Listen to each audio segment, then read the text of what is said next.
Olá pessoal, aqui Micael Souza do canal Jogos no Tabuleiro. Hoje é dia de Portugal, dos portugueses, das comunidades, do Camões, de imensas coisas, mas celebramos isto como o dia dedicado a Portugal no geral e tudo o que está associado a ele, incluindo as pessoas.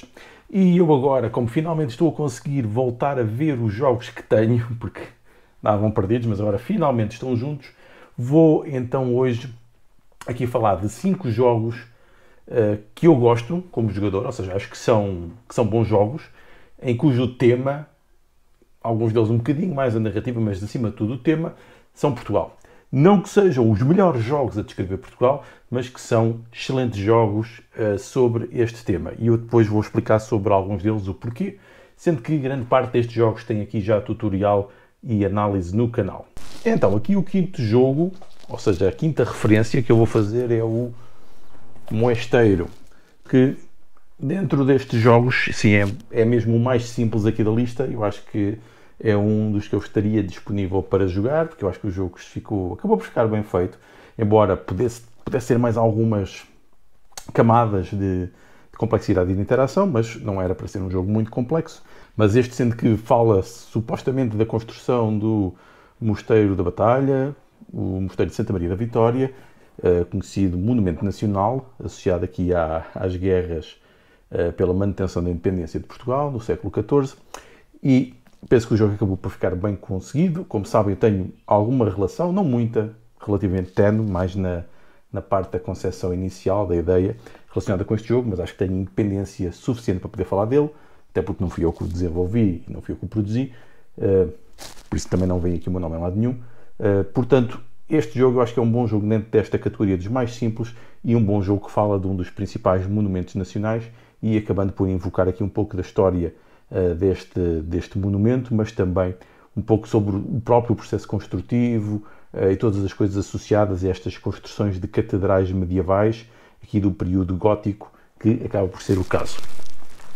Depois o número 4 é aqui o Coimbra. Enquanto jogo, acho que o jogo é muito bom, um excelente jogo de draft de dados e de combinações de ações e de barras de progressão e de ações em cadeia e imensas combinações. Eu acho que isto é muito interessante, com interações significativas entre os jogadores, sendo que a temática é um pouco abstrata e até o mapa de Portugal e as localizações não estão assim muito bem representadas, mas acaba por invocar o nome da cidade de Coimbra e o nascimento aqui da universidade com a sua nova reformulação, que é a reformulação que conhecemos hoje.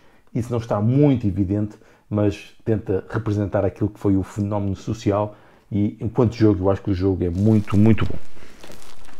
O número 3 aqui é o Navegador. Aqui um dos jogos mais conhecidos do Mark Curtis e que vemos aqui as inspirações depois em muitos outros jogos. Neste caso é um jogo que vai aqui falar do processo de expansão português. Um dos problemas do jogo é algum branqueamento daquilo que é a história, ou seja, parece que estamos a fazer só coisas positivas e apenas a contribuir para o desenvolvimento aqui do reino e do país.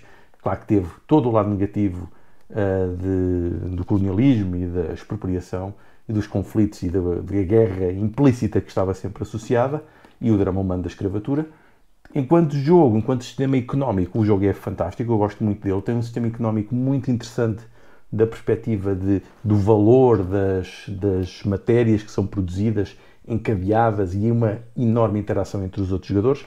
E ficamos aqui verdadeiramente com a noção de que estamos a fazer este processo gradual de exploração que depois se ligava à parte comercial. Portanto, do ponto de vista de jogo, excelente, simboliza bastante bem e representa bastante bem, com um sistema relativamente abstrato, este facto histórico, apesar do branqueamento de todos os lados negativos do processo de expansão portuguesa. O número 2 é o Madeira.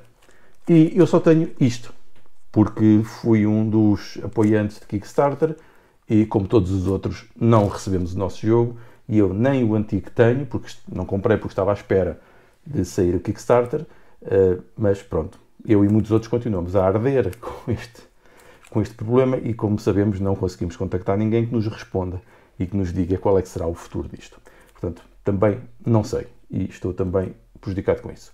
No entanto, isso não impede que o jogo seja um excelente jogo. E o jogo continua a ser muito bom, um excelente Eurogame destes económicos mais pesados e um excelente jogo que também fala sobre o processo, neste caso, de colonização da Madeira, de desenvolvimento económico de um local que não era habitado. Portanto, não tem esse lado negativo do colonialismo. Portanto, até nessa perspectiva foi uma boa escolha de tema. Não que não se possa escolher o tema do colonialismo, mas depende do modo como é abordado, e há muitos jogos que o abordam literalmente e a cru, e esses são os melhores. Portanto, e falando aqui do Madeira, é uma pena não estar disponível e não haver novas edições, porque é um excelente jogo sobre Portugal, de autores portugueses. E o número 1, como quem acompanha aqui o canal já deve desconfiar, é aqui o Lisboa, jogo do Vital Lacerda, sobre o processo de reconstrução da capital no terremoto de 1755. Um jogo belíssimo, lindíssimo, fantástico jogo, economia muito interligada, intrincada, ligada ao tema, que passa bem a temática da construção com as várias dimensões do lado político, económico, cultural, religioso, urbanístico também, através de um sistema abstrato que é típico destes jogos mais europeus pesados. Tem abstração, mas tem também uma ligação claramente ao tema, e esta caixa é magnífica, um excelente exemplo para mostrar como um jogo de origem portuguesa por um grande designer português que está entre os melhores do mundo. E pronto, foram estes os 5 jogos que eu queria destacar neste dia de Portugal, e em breve mais um vídeo que sai a seguir a este, também sobre os autores portugueses e os jogos que eu mais gosto desses autores. Deus!